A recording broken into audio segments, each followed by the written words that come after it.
I went on Amazon to search for the cheapest video camera I could find. I definitely found some cheap cameras, but then I found the cheapest for only $9. Aw, look at this little camera. It actually had more features than I thought. And $9 is cheap, so I bought one. I'm kidding, I bought 10. I need all of these cameras for an idea that I have, but more on that later. Let's take a look at this camera. I'm impressed with the build quality. It feels solid. That 1080p is definitely a lie, but it does work.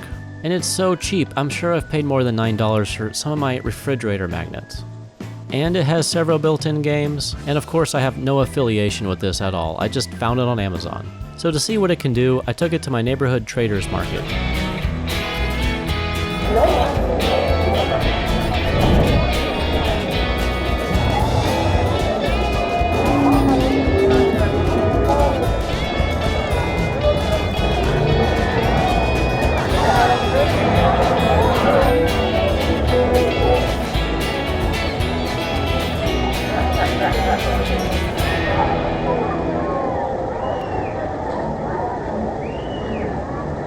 Personally, I love this retro style. It's not about top quality, but those imperfections and textures from that wholesome retro home video image that I like.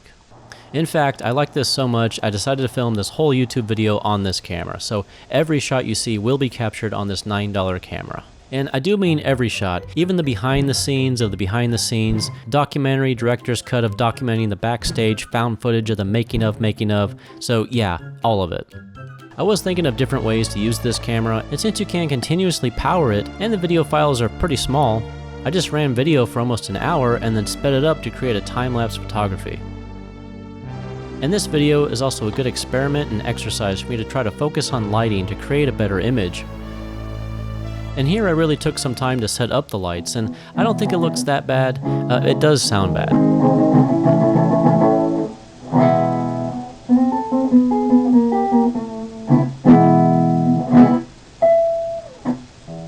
So like all the toys I had growing up, I took this one apart to see what's inside. And I'm still surprised this is only $9 with all these components, and that's including a 32GB micro SD card. Some of those alone go for over $9.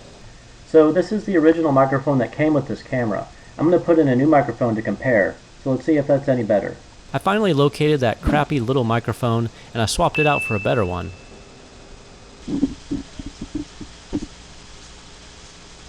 Okay, that's worse. Let me resolder. And here's microphone test 2. I have attached a new microphone, and hopefully this sounds better than the original. Back to my project, why are we even here? One of my favorite movies is The Matrix, which coined the term bullet time, where they took many still cameras to each snap a photo on or close to the same time, and then interpolate or create frames in between to smoothly transition the camera during fast action scenes. Very groundbreaking for 90s technology.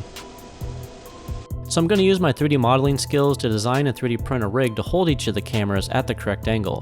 What I like about this is it gives me the experience to learn all about bullet time, and I can easily scale this up with better cameras for part 2 if you're interested. So does filming a whole YouTube video on a $9 camera make me crazy?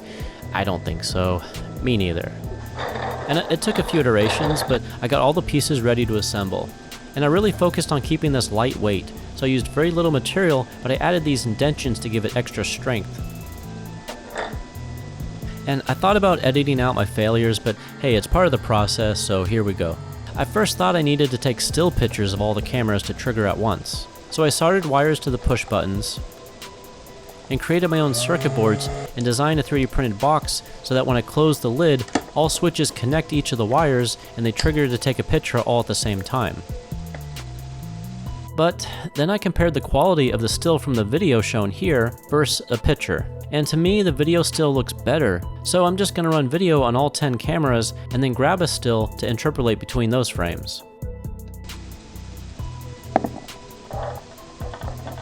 Now things are getting real. It's time to glue and assemble this 3D printed 10 camera rig.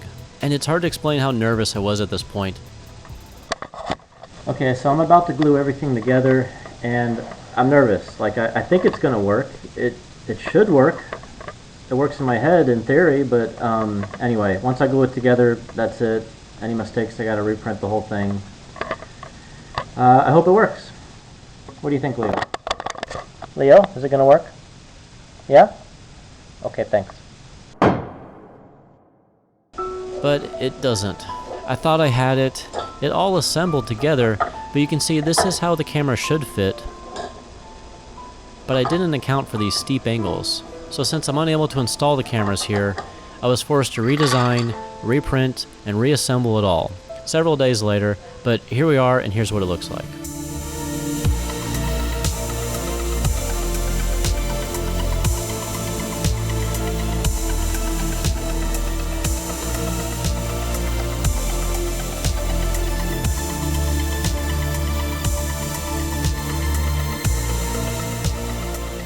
And to help the interpolation of this low quality video, I used a program to help clean up the noise and sharpen the details. That already looks a lot better.